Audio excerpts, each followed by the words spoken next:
to Horror Sucks. We're going to pick off where we left off last week with Scream 5, or 5 Cream. And we're going to start with our dislikes and kind of continue the flow. So, kick us off, Joe. Well, I think the original Scream is so good because it effectively is the closest thing to having your cake and eating it too. Because the first, 15 minutes is obviously, it's like, oh, it's Drew Barrymore, and then she dies. Mm-hmm. And then it kind of transitions into this very meta movie where it's like, oh, this is what we gotta do to survive. Like, it's poking fun at what is arguably the most tired, no, not arguably, is the most tired trope in horror. And then it transitions again into, a genuine, actual horror movie, psychological, where it's like, shit, these tropes and cliches we don't have that anymore. And what the biggest difference between that and the remake is that the remake does that, but it does it fucking terribly. Yeah. I absolutely hated... Part of what was so great about Scream was it was so subtle how it became meta. I didn't notice that it was a meta movie until at one point a character plants a camera in the living room. So we are watching, the audience is watching a character watch characters watch a horror movie. That was when it hit me just how meta it was. This movie takes a moment and it says, hey guys, listen, we're about to be meta. And it goes all in with it, too, because you have just the character of Randy existing, and it's so good. Oh, Randy was such a good character. It's great. It's like, oh, we're fine. We can survive this, and then it's like him breaking down. It's so good. It's such a good movie. And then this Scream is like, okay, let's try to make that work. How should we make that work? And it's just everyone being so indifferent to dying. Yeah. And I hate it so much. It tries to find a middle ground between levity and, say what you want about Scream 3. Scream 3 is awful. It is terrible. Yeah, but it almost knows it's awful. It's not trying to be serious. It basically goes the opposite direction of Scream 4. Where Scream 4 is like, let's take this super seriously. And Scream 3 is like, let's do the opposite. And let's make it really humorous. And it makes it's bad. But say what you want about it, it leans into the humorous part. Scream 5 Cream, as I'm going to call it from now on, Scream 5, tries to do both, and it just comes off as terrible. Everyone's just so indifferent to dying, and it's like, oh, well, you're dead, it could be dead. And it's supposed to be funny, and it's just bad. It's just not good. Yeah. Because when it tries to be serious, I'd say sometimes it can succeed, but it doesn't do it very well, and then it's just broken by, one character being like, oh, I don't want to fuck you because you might be the killer. I know you like that line, and it's very funny out of context, but it makes no sense in what's happening. Yeah, I agree. The original was good, and this just is not, there's no comparison. Let's get into specifics of why it was so bad. Ugh, you can't see Dylan Minnette's ass. Yeah, let's talk about that. Yeah, that is a travesty. Joe and I watched the movie in theaters, and we agreed that at one point Dylan Minnette takes a shower, and it would have been really funny if for no clear reason, just while he's showering, we saw his butt. It just would have been the perfect tension relief. I was so mad that he got in the shower. I thought that was so stupid. Yeah, it was a mislead. It was annoying. It was bad. And it was also a 30-minute scene. Yeah, it was so And in that 30 minutes, we didn't get to see his ass. I don't want a character to take off their clothes if we're not at least going to see their butt. Yeah, and that's and honestly, here's the thing. You can see Dylan Minnette's ass, you open up a treasure trove of people overanalyzing this movie. They're like, oh, it subverts the genre expectation of women being scantily clad by seeing Dylan Minnette's ass. That's why I want to see Tom Holland stripped down nude frying Jiffy Pop. Just genitals. So we didn't get to see it Uncharted. I know. It was tragic. There was another scene where we almost saw his butt, and that was a bummer. Moral of the story, if I got to see Dylan Minnette's ass, this would be an 8 out of 10. Yeah. It would have been at least a full star extra. So are you saying, seeing that would have changed the whole movie for you? It would have recontextualized it. Okay. It absolutely wouldn't have, but it would have been really funny. I was disappointed at the fake out, but I definitely don't feel as passionate about this as you guys do. It bothered me and Joe. Clearly. Carter, you want to give me a dislike? Yeah. Okay, so the characters are just the most boring, unlikable people I've ever met. I remember leaning over to Joe at one point and telling him, going into the final sequence, I go, I can't tell you a single thing about any of these characters. I can tell you one thing. I knew that Dylan Minnette didn't show me his ass, And that was pretty much it. Chad plays football. Yeah, that's right. I forgot about Chad.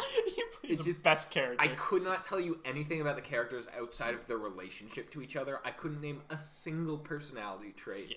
They didn't seem no, I got one personality trait for all of them. They're all assholes. Yeah. They didn't seem to enjoy hanging out with each other. Yeah. They were shitty friends. Well, it's like, I would argue, in the original Scream, that those characters are really shitty friends. I would argue that they are, like, kind of just dicks to each other, but the reason it works is because it's doing that in a meta way. Yeah. Because it's like, oh, hey, horror movie characters die. Let's intentionally make a bunch of, like, creepy fucking weirdos like Billy and Stu and, like, obvious death characters. Yeah. And then Randy, because Randy's great. Yeah, we love Randy. But, like, this didn't work because they're all just dicks. I have some quotes that I wanted to share. They mention Tara's in the hospital, and they're like, she could still die, you know? I'm like, this is your friend. Yeah, oh my God. I was really not happy with that. I wasn't mad about it, but I was just like, what the heck? Yeah. They were so disrespectful to their friend. But then they all showed up, and they were like, oh, we're here for you. And it was like, hold on. That character, Mindy. Yeah. Mindy. She was the worst. She's the one that said that. Mm-hmm. I could not stand her. She definitely was like not their friend and was just there because her twin brother hangs out with them. Well, there was no motivation for them all to be friends. Like, imagine if, like, Carter got stabbed through the hand, and I'm like, oh, Carter's in the hospital, like, he's getting better, I think we should go visit him, and you're like, oh, Carter, I hope Carter dies, or it's like, Carter's probably gonna die. I'd be like, alright, and I'm not gonna talk to you anymore. Yeah, like, I will simply not talk to you. No, I would feel the same way. Like, honestly, they were all left to go to the hospital. I'd be like, maybe you shouldn't come. Exactly, yeah. God, I could rant for an hour about how crappy Mindy is, but I'll wait. Okay, so as a result of the characters sucking, dialogue is terrible, and it leads to this awful, awful exposition where they're playing pool, and they're like, did you hear Sam's back in town? You know, Tara's sister. It's like she left dialogue. when she was 18 years old. I'm like, oh boy, I'm sure glad you're reading the plot summary to me. You know, I surely couldn't have told by the fact that they were pretty icy to each other and one of them lives in another town that they have a rocky relationship. At another point, they're like, maybe you're the killer, Dylan Minnette, whose ass I haven't seen. We all know you have a crush on Tara. And then they just go into this constant recapping of stab movies that doesn't matter. I think my favorite part about that entire thing is Dylan Minnette, whose ass I haven't seen, checks in. And Melissa Barrera is like, oh, okay. And it's like, Wes checked in. And Jenna Ortega's like, oh, okay, good. I'm glad he checked in. That's nice. And then all the friends are like, oh my God, Wes, you checked in with them? She hates you. It's like, she very clearly doesn't. Like, what is this scene? Well, I think part of that, like, Wes obviously has a crush on her. Sure. And she doesn't feel the same way. Yeah. So I think, like, that's part of it where it's, like, a little unrequited love. So, like, he's going overboard and, like, but...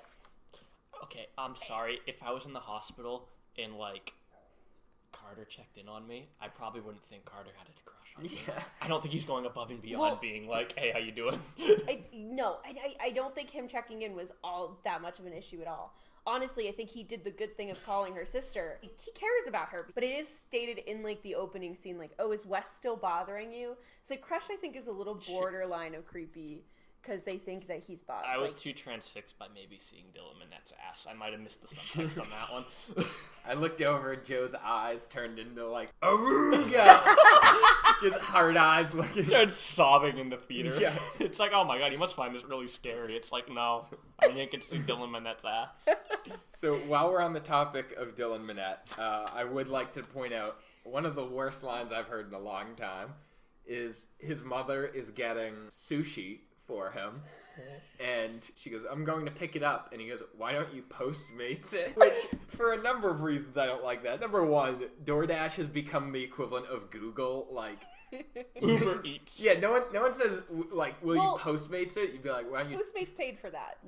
Wes's mom is Judy Greer. That's not true. No, that's very much true. She's from Scream 3. Yeah. That one. They point that out because he's like, oh, I could be next because, like, my mom was Judy Greer, and they're like, no. Alright. That was pretty good. I actually like that. That was pretty good. But then, of course, he was the next to die. Okay. Oh my. That scene was awful. First of all, so much The tension scene? Like the of him dying, or the one of just that whole scene of, like, his mom leaving, him dying, the whole thing. Okay. Yes. You guys are incorrect. It is not Judy Greer. Judy Greer was in Halloween. Oh, then who are we thinking? Isn't her name Judy, though? It might be. I think it's... Hang on, I'm just gonna look But I was right. Okay, well, whatever. There's never been a bigger Judy Greer fan than I. Okay. Where'd I get Julie Greer from? It's Judy Hicks. It's Judy Hicks. Yes, sorry. Is that the you. actress's name? No, the No, actress's that's the name is character's name. Marley Shelton. First things first, which is stupid small details that is unimportant, but she had a glass of wine before then getting in the car to go pick up food and leaves the wine on the table. Like, her teenage son is not going to be like, oh, wine out on the table while I'm home alone. Number one. Number two, she's driving after a drink, which... To be fair, you haven't seen Scream 3, that's probably canon. That probably makes sense. Okay, She's well... an idiot in Scream 3. Yeah. Okay, well, then there you go. But then also she starts texting while driving, which was the funniest thing. Because she's also, at this point, she's turned her lights on, so she's driving significantly faster, too. And then she starts texting, like, which I get for context, like, she was trying to get them to trace the call to find the killer. But at the same time, I was like, really? Yeah. Really gonna do that? I was actually half expecting her to die in a car accident. I thought so, too. I thought that would actually be kind of funny. Yeah. I would have laughed, yeah. I would have very much cackled in the movie theater. There were quite a few, like, almost car crashes. A weird amount. Yeah, it was kind of odd. Do you want what actually pisses me off about Judy Hicks? I don't want to talk too much about Judy Hicks because she's a shit character. But when she gets stabbed, she holds the knife. She holds the knife in her, which I'm like, that's kind of cool. I'm okay with that because her entire meme is that she's kind of unhinged. But, like, she loves her son. And she's like, she knows that Ghost Boy is going to go try to kill her son. So she's going to hold the knife and, like, delay as much as possible until the police show up, which, by the way, at this point, are all converging on her house. I'm like, Yeah. I like this. This is good. I'm okay with this. And then it is completely and utterly just, like, disregarded because Dylan Minnette dies, like, a minute and a half later. And I'm like, yeah, fine, you want to add to the body count. Big bad mainstream audience wants body count. But I'm like, you could have had, like, one moment of decent character building for Judy Hicks, and you just completely disregard it. I would have liked to see, like, Mama Bear Exactly. fighting. Yeah. Thing. That would have been an interesting character we don't see. I think that would have been better, but they just decided to... Also, issues with Wes, though, when he gets killed. So he makes a big deal about, like, having a taser and, like, being prepared and stuff. He leaves it by the front door when he goes to take his shower. And, like... Well, I can't take it in the shower. It'll zap him. Ouch! My ass! No, but, like, you would think he would still keep it on him because Ghostface is known for breaking into houses. Yeah, that's true. Like, not that he would bring it in the shower with him, but, like, he'd In the keep it in his... bathroom. Yeah, he'd have it in the bathroom, or, like, he'd, keep it in his clothes. Like, he wouldn't just leave it by the front door. I was kind of mad about that. Wes dying is also stupid because he's established to be, like, he's overprepared. He's, like, paranoid about dying. And all the characters, by the way, who we don't like and aren't particularly good, so, like, characters that the audience, in theory, should have a distaste for, like, you're stupid. You're never going to need to use that. And then a situation arises where he, in fact, does need to use that. And they're like, no, they were actually right. He's stupid for being paranoid about a serial killer. What an idiot. A serial killer that's explicitly targeting him. He's prepared for it? What an idiot. A fool. Yeah. So, well, I would just like to talk about the scene after he gets out of the shower. There's a scene in Scream, and I guess it's pretty popular in horror movies, where a character will open a fridge. The camera will be on one side where you see the character and the fridge door. And when they shut the fridge door, something or someone will be standing there. And Scream does that a lot. They also have a lot of fake jump scenes where it builds up, and they shut the fridge and there's nothing there. They did. I counted. There was at least minimum of 4. Yeah. There was, like, 3 of them just in Dylan Minnette walking around, opening cabinet doors and stuff. And if this was a character we cared about, this would have been the most tense scene in the movie, just praying as we faintly hear sirens getting louder, just praying that they get there in time. But we didn't care, and so it was just a quiet, long scene waiting for him to die. All right, let's move on from Wes. Continuing with the Wes conversation. Are you This is a legitimate point I have. Okay. After he's killed, the original movie, and this is a complaint I had, is that the ending of the Scream remake is just the ending of the original. So I liked it, but because I liked the original. So in the original, school was canceled for a while because of all the murders. And to celebrate, granted it was tasteless, but to celebrate being out of school for like a week in the summer, of course kids had a party. In this, to explain it, they had a Wes morning party.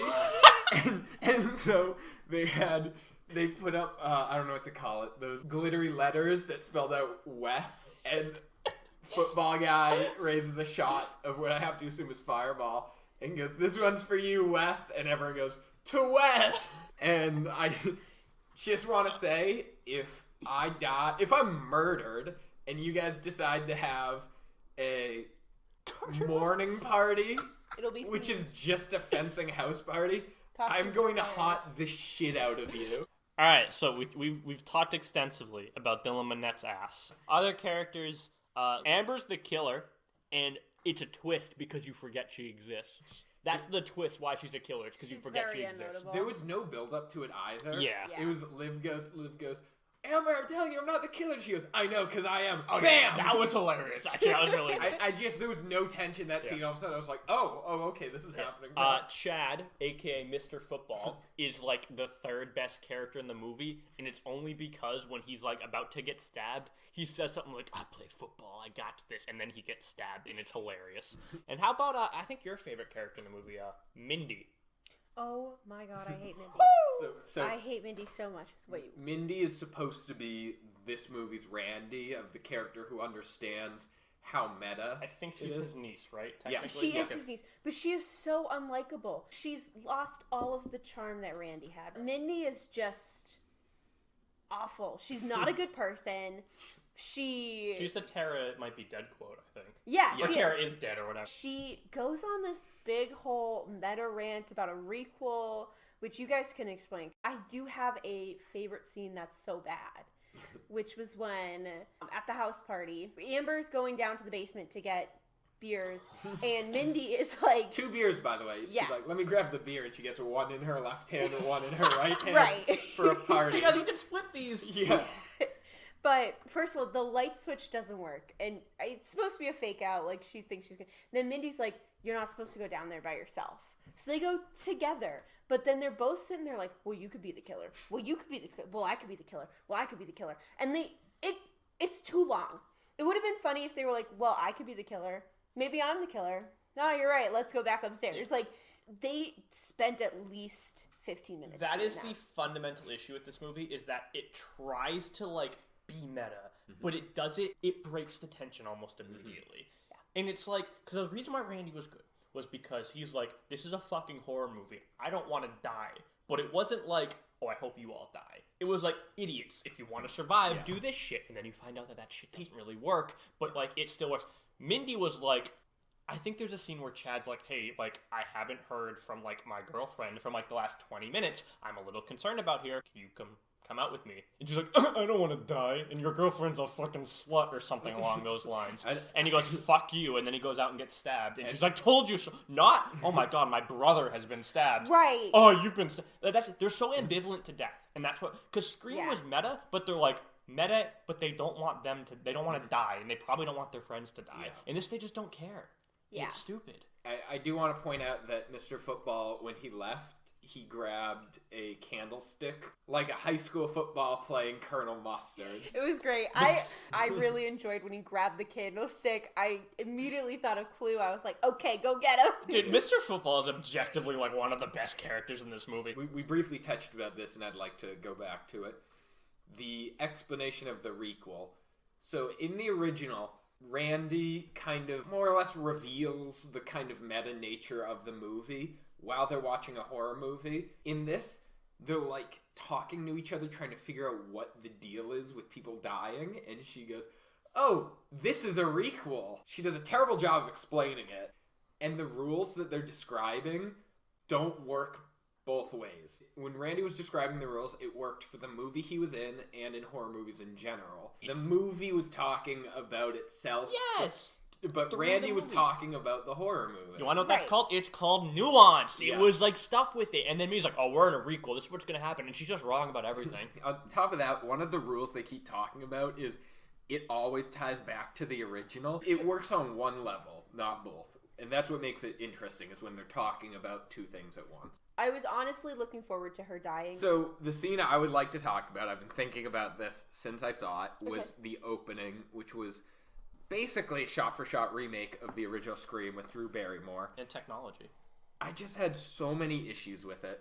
For starters, I already talked about Drew Barrymore versus Jenna Ortega. We don't need to go into it more.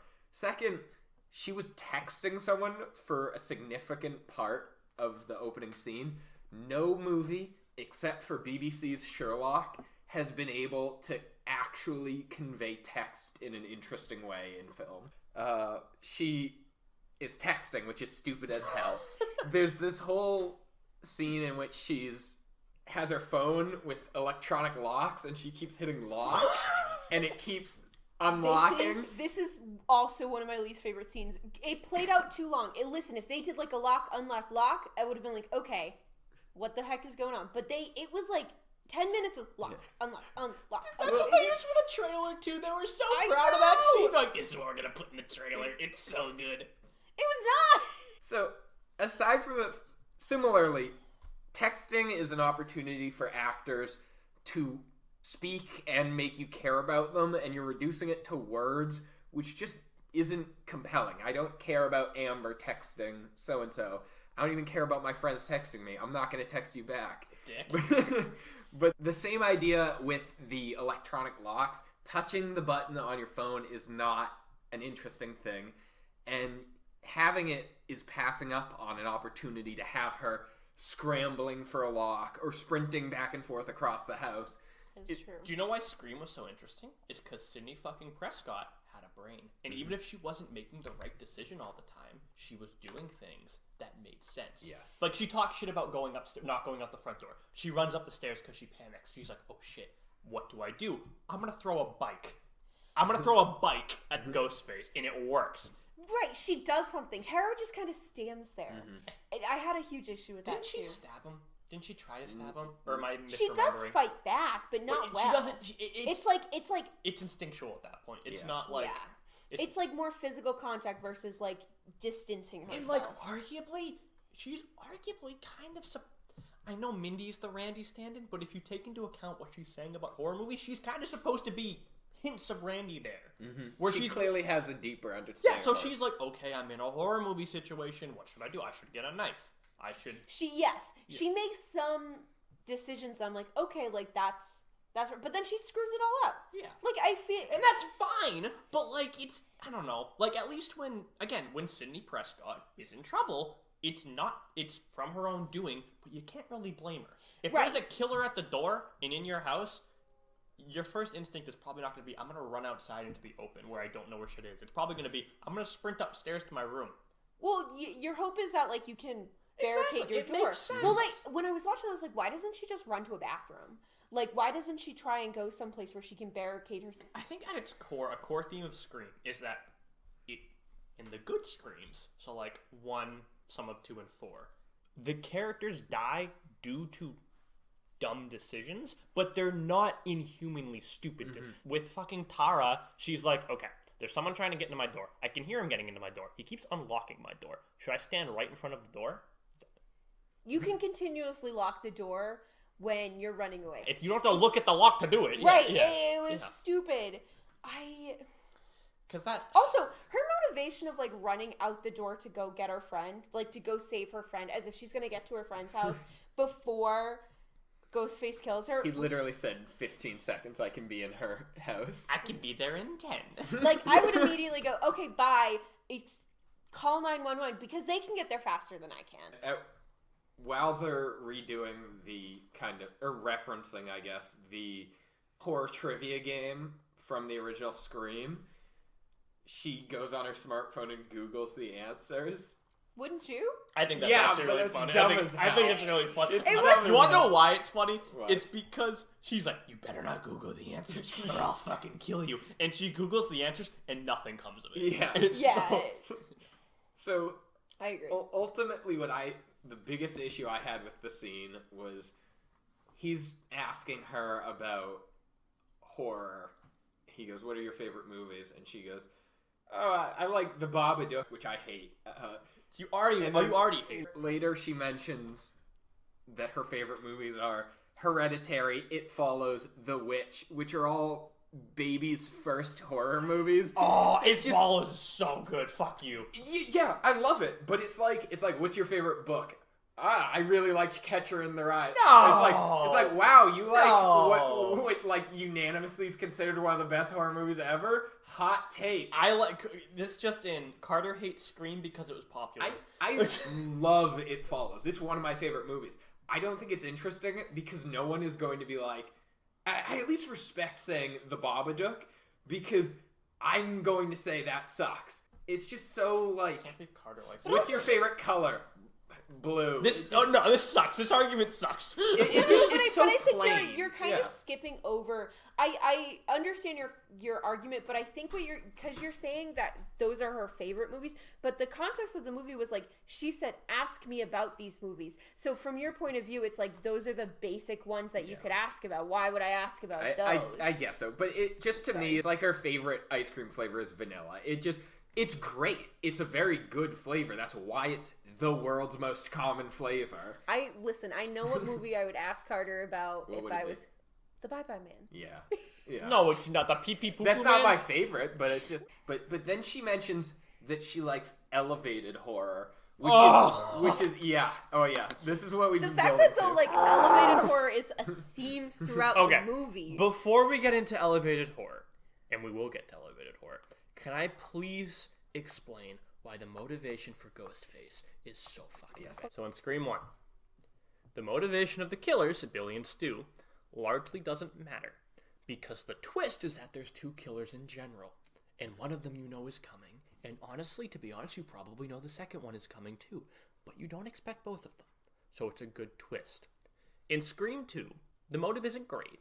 It's some rando, some student whose name I forget, and Billy's mom. It's a revenge killing. It's fine. It's the sequel. It's good. Scream 3 sucks. We don't talk about Scream 3. Scream 4. There's a long-haired movie guy who I don't really care for, but I think Jill is a really good killer because while her motive is not great, it's interesting because you take someone who you would think to be the final girl and she turns out to be the killer, and that's interesting. Mm-hmm. I like that. Scream 5, the two killers are Tara's friend, Amber, who is a nothing character, and Richie, who is the boyfriend. This would not be that bad of a thing. It's forgettable, but so is Scream 4, and Scream 4 is quite good because of what happens afterwards with Jill. Scream 2 is even not that bad because the final scene's kind of funny. If they had a good motive in Scream 5 Cream, I could look past it. Do you think Scream 5's killers have a good motive? No, they don't. It's fucking dog shit. No, I don't think they do. Go ahead with the elevated horror talk. So Tara defines elevated horror. I'm pretty sure I've pronounced her name like 3 different ways throughout this podcast. Tahoe. Yeah. This is a consistent theme for you throughout every movie. Like, this is not an exclusive for Scream. Okay, so Tara explains that elevated horror is a social commentary while it's also about horror. You know what I call that? Themes of an art piece. Movie. Is a good anything talks about two things at once. And it's not elevated horror that the Babadook, which by the way I don't agree with, that the Babadook is about grief and a thing. It's not elevated horror that It Follows is about sex and a creature haunting you. It's just a good movie. And so it's not that Scream is an elevated horror, because Scream could be about two things at once. That's why the original, I would say, is, in their words, elevated horror. You mentioned the sex, too. That was a big thing in Scream. Because Sydney has sex. And she doesn't die. I was really disappointed that theme didn't come up in this movie, because I thought it was pretty crucial in the first movie, because she doesn't die until she has sex. They flipped it. Billy died after having sex with her. Yeah. Well, that's also why I like Scream, because like that's honestly a big issue I have with slashers. Is that like I think that a lot of the themes in slashers are super reactionary, especially if you're looking at like Halloween or Friday the 13th.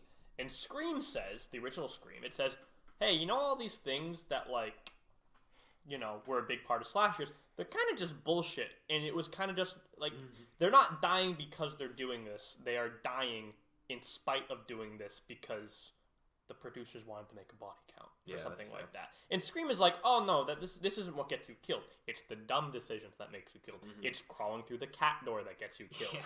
It is. In her defense, no, she didn't deserve to go like that. That was rough. Could she have done? Yeah, that was rough. Yeah. Right. It's being friends with the creepiest guy in the school that gets you. Honestly, I was really kind of in Scream. I was really surprised she was dating him because I mean, I looked at him immediately red flags. Yeah. And both girls. Matthew Lillard? Both of them. No, both guys. Yeah. Both guys, I was like, really?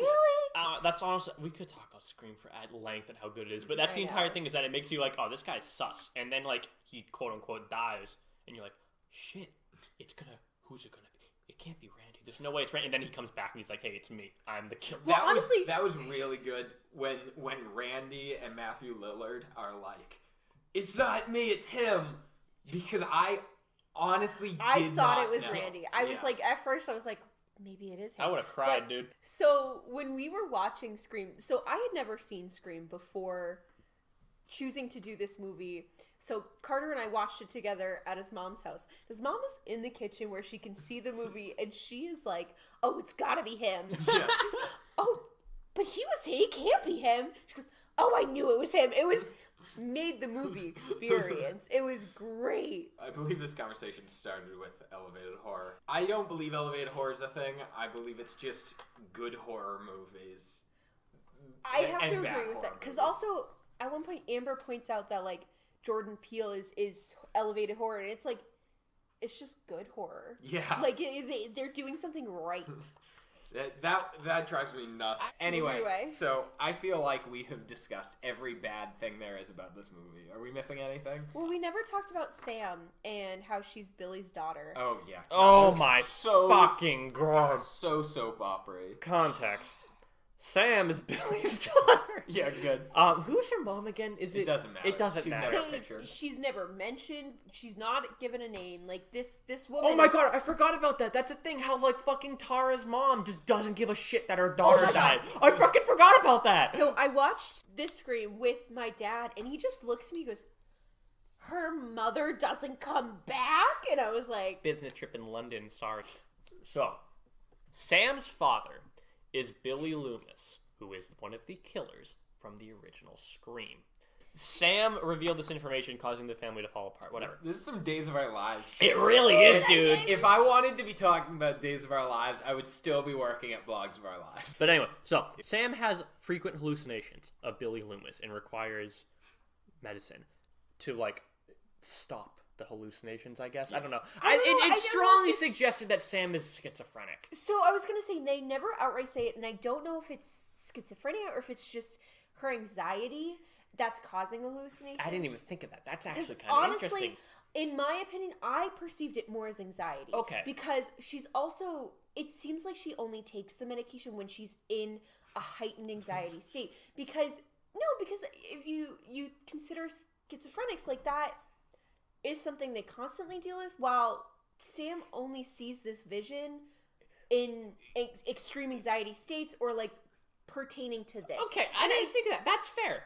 But we're also only shown this in these situations. So it could be that she sees him all the time and that she takes the medication because of him. But in my perception, I was like, is it schizophrenia or is it just like anxiety? Okay. You know what? You've changed my mind. I think it's anxiety. You've changed my mind. Too. Yeah. I like to think that it's antipsychotics, that she takes reacting like, oh no, I'm seeing something. Like, you might take a anti-anxiety medicine, like, oh no, I'm hallucinating, time to pop a pill. You know what it is? That's exactly what it is. You know what it is? Yeah. It's mental illness TM is exactly what it is. That's exactly what it is. They don't need to describe it. It's Schrodinger's mental illness. But anyway, so she can see Billy Loomis. And okay, on its own, hot take, I don't think that's that bad. I think that could be interesting because I think it opens the door for what the characters would describe as elevated horror. As in, like, hey, I'm not mentally well right now because of the trauma of my family, my strained relationship with my sister, and the fact that I have to, like, grapple with the fact that my father, my biological father, is a fucking serial killer. That could be interesting. But you want to know what they do with it? Nothing. You want to know what they do in the final scene? Sam is getting attacked by Richie, her boyfriend, and Sam's like, oh man, this is it. My life is over. And then she sees Billy Loomis in a mirror. And Billy Loomis looks down at a knife. And I just did what he did, but he nods at her and goes, you got it, girl. And she's like, I do got it, Dad. And then just kills Richie. I have one last thing for bad. Okay. First of all, Ashley, how tall are you? 5'2". Okay.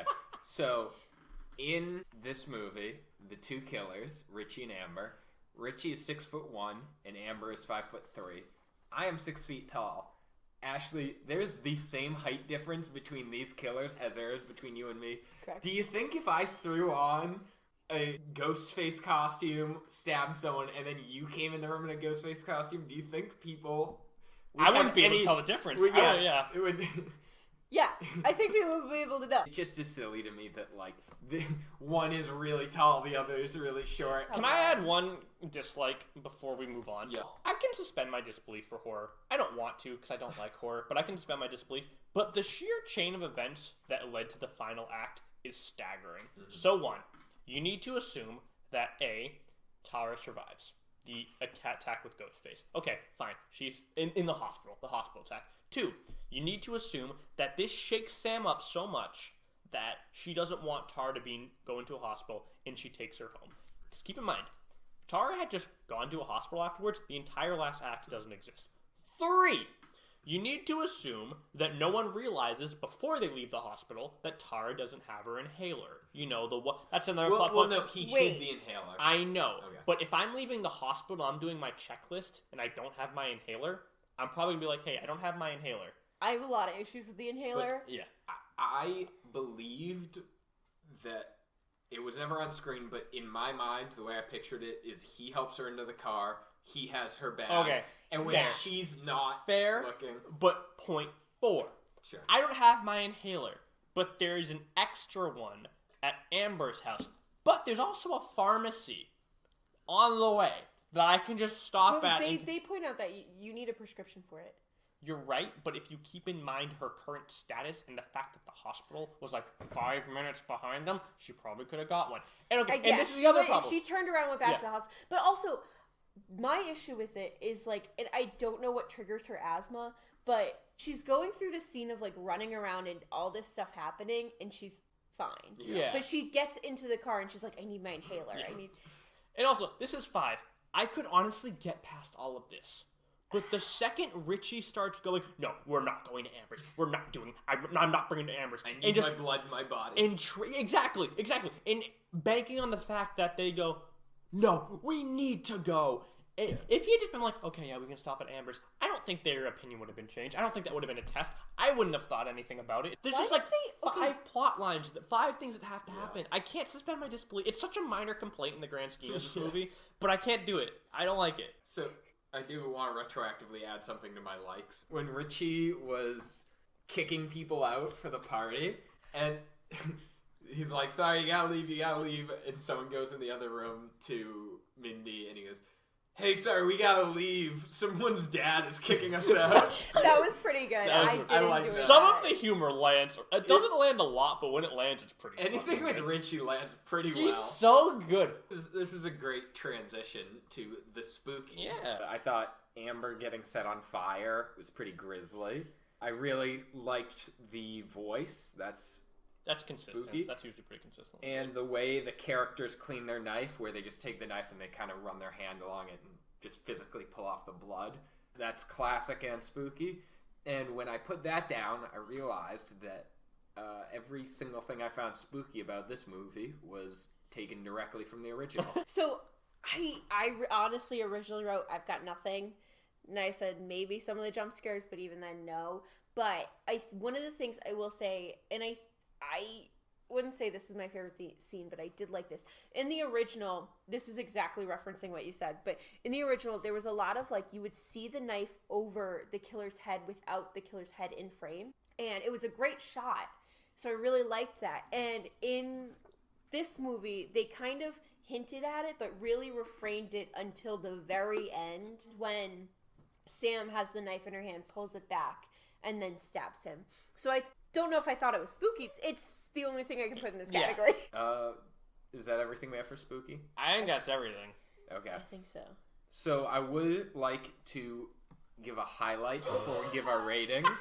And we're going to start doing this where we call out a line that we particularly liked. It's not necessarily good. Just something we enjoyed. I think this one's pretty good. So, the aforementioned queen of the movie, Jenna Ortega, is being brutally attacked by a ghost face who we now is Amber. All right? It's bad. She's in pain, you know? And Ghostface makes a call. He makes a call to Sam. It was Sam, right? I think it was Sam. Yeah, it was Sam. She makes a call to Sam. He's like, I'm going to kill your sister. Or I'm going to kill Richie. And, like, Sam's like, I don't know who to kill. And his Ghostface is like, I could kill them both. I'm going to do it.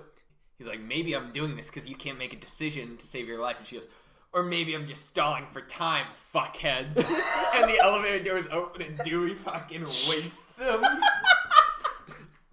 It's the best scene in the movie. And then Dewey opens up and, like, no fucking, like, kickback or, like, thing on the gun. Just shoots, like, 6 times. He, like fans the hammer like a cowboy. McCree ults on this person. And it's just the best scene in the movie. Okay, so are we ready to give the rating? Yeah. I'm ready. Okay, alright. Well, you guys start. So, I rate this Scream 3 out of 10. At least it's not Scream 3. Okay, alright. So I also gave it a 3, but I gave 3 dead friend memorial parties. Nice. And I gave it a 4, as in 4 of Dylan Minette's butt cheeks. Yeah! If this movie were a soda, it would be like dollar store brand Sprite in a Coke bottle, where you're looking at it and you're like, I can tell you right now, this isn't Coke. And they're like, try it. And you taste it and you go, you're right, this isn't Coke, and also it's not not even what you were trying to pretend it was. Yeah. This is not even Sprite. This is bad. So on a scale of watchable, is it watchable? It's watchable. Save your money. Watch Scream instead. Yes, please. We're gonna watch Hellraiser next, which is available for free on Tubi or to rent on Google TV, Apple TV, YouTube, and Vudu. Can I shout out my merch real quick? Yes, sure. please. Go to oliversgames.deals for good game deals, free game deals, updated weekly. Great. All right. So remember, like, subscribe. Rate and review. Follow us on Instagram. If you liked the show, send us a message. Send us your recommendations. And on that...